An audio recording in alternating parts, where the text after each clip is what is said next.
Assalamualaikum warahmatullahi wabarakatuh. Alhamdulillah wassalatu wassalamu ala rasulillah amma ba'du. Hari ini Abah kembali akan membacakan kisah, ya, masih dari buku yang sama, Kisah Teladan untuk Keluarga. Ini kisahnya tentang keadilan Khalifah Umar bin Khattab radhiyallahu anhu terhadap salah satu gubernurnya. Kita simak kisahnya. Awal gerakan ekspansi kaum muslimin itu dimulai pada masa kekhalifahan Umar bin Khattab, di mana perluasan kekuasaan Islam sampai ke wilayah Persia, kemudian Mesir, dan seterusnya. Nah, kaum muslimin tuh mulai menyebar di banyak negeri. Maka diperlukanlah gubernur di setiap daerah-daerah yang sudah menjadi wilayah kekuasaan Islam. Nah, ini ada seorang gubernur yang diangkat oleh Khalifah Umar bin Khattab di wilayah Mesir. Namanya Amru bin As. Nah, ini Amru bin As ini pada suatu hari dia berniat untuk membangun sebuah masjid yang megah. Selain sebagai tempat ibadah, nah ini juga masjid ini direncanakan untuk mempersatukan umat sebagai pusat peradaban, sebagai pusat pendidikan, dan seterusnya. Nah, maka akhirnya Gubernur Amru bin As ini mulailah memobilisasi dana, tenaga, rencana pembangunan masjid, dan semuanya dilaksanakan.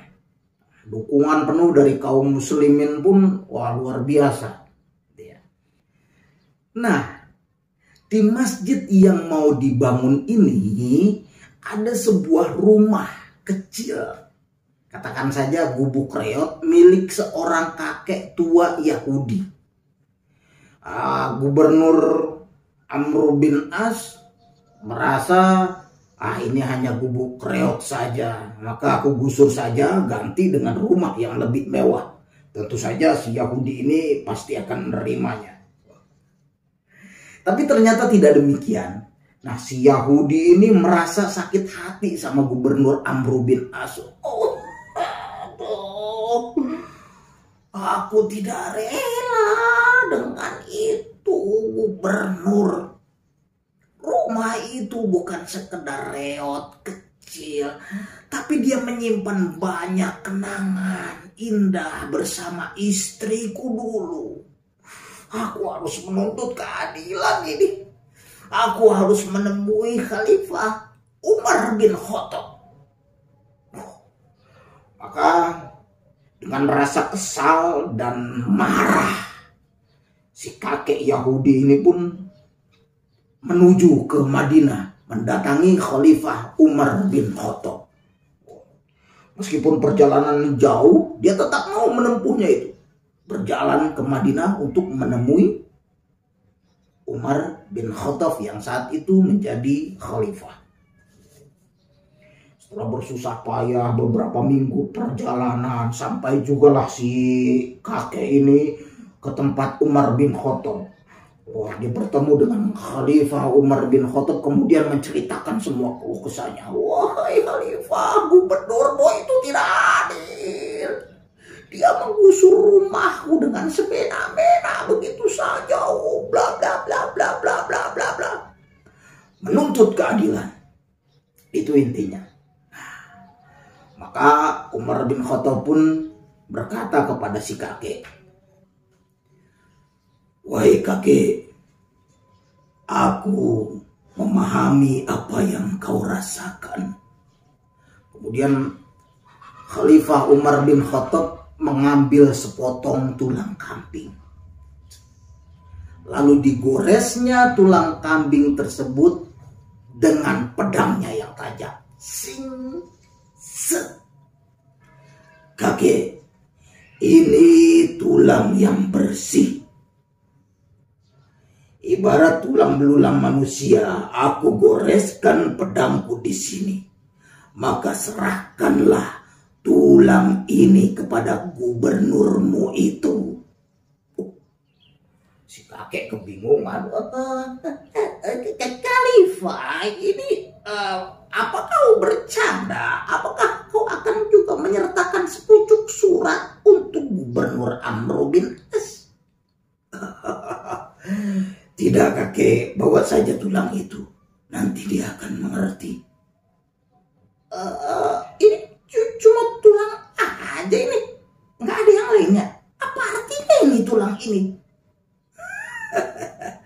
Kakek, bawa tulang ini kepada gubernurmu. Nanti dia akan mengerti. Apakah tulang ini akan mengembalikan rumahku, Khalifah? Iya, bawalah. Wah, dengan penuh tanda tanya, si kakek Yahudi ini kembali ke Mesir membawa tulang kambing yang sudah digores dengan pedang. Dia bingung, ini maksudnya apa? Ini tulang digores dengan pedang. Tapi aku harus menyerahkannya kepada Gubernur Amr bin As. Akhirnya si kakek pun tiba di Mesir dan menghadap kepada gubernur. Tuan Gubernur, aku membawa pesan dari Khalifah Umar bin Khattab. Lalu dia menyerahkan tulangnya. Dan melihat tulang yang digores dengan pedang tersebut, Gubernur Amr bin As langsung menangis terisak-isak. Dia gemetar, takut. Dan si kakek merasa bingung. Kenapa itu? Kenapa bisa seperti itu? Dan Gubernur Amr bin As pun semakin keras tangisannya setiap kali dia menatap pada tulang yang digores dengan pedang tersebut. Akhirnya dengan memberanikan diri, si kakek pun bertanya kepada gubernur. Tuan Gubernur, mohon maaf, mengapa engkau menangis seperti ini? Bukankah engkau orang yang sangat gagah dan berwibawa? Tapi mengapa engkau menangis melihat tulang yang aku bawa ini? Bukankah ini hanya tulang kambing biasa yang digores pedang? Tidak lebih, tidak kurang.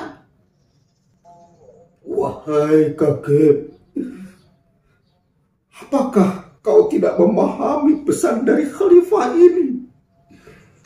Manusia datang ke dunia tidak membawa apa-apa.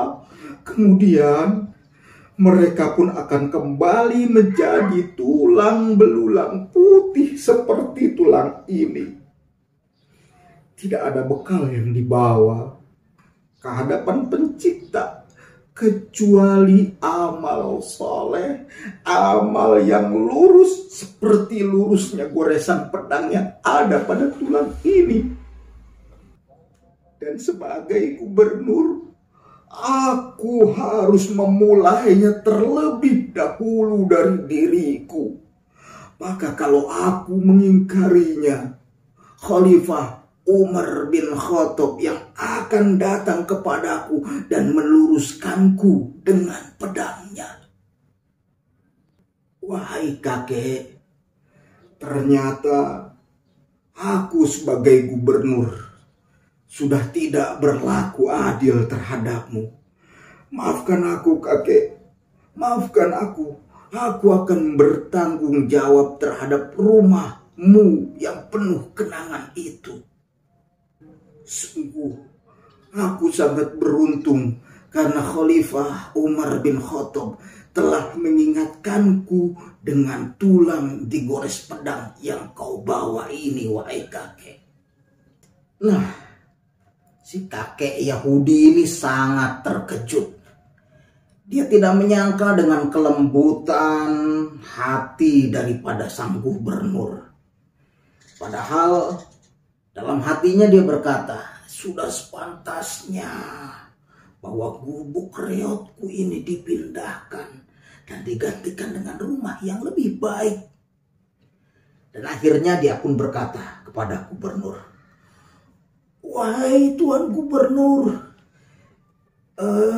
sebenarnya engkau itu telah berlaku adil. Hanya aku saja yang tidak tahu diri, wahai gubernur. Aku terlalu larut dengan kenangan indah yang ada di dalam rumahku itu. Maafkan aku, gubernur. Maafkan aku. Aku terlalu mementingkan diriku sendiri. Dan Tuan Gubernur, saksikanlah bahwa mulai hari ini aku ingin memeluk Islam. Aku ingin menjadi seorang muslim yang baik seperti halnya engkau dan juga Khalifah Umar bin Khattab. Mendengar hal ini bukan main gembiranya Gubernur Amr bin As. Wajahnya langsung kembali cerah. Dipeluknya sang kakek dan mereka berdua memandangi masjid yang berdiri kokoh. Ini melambangkan keagungan dari hati mereka berdua. Nah, jadi di sini kita bisa mengambil pelajaran bahwa keadilan dapat membuka sesuatu yang tidak dapat dibuka dengan kerasnya tangan manusia. Mungkin sampai di sini dulu cerita Abah. Terima kasih sudah mau mendengarkan. Mudah-mudahan nanti kita bisa jumpa lagi pada kisah-kisah selanjutnya. Assalamualaikum warahmatullahi wabarakatuh.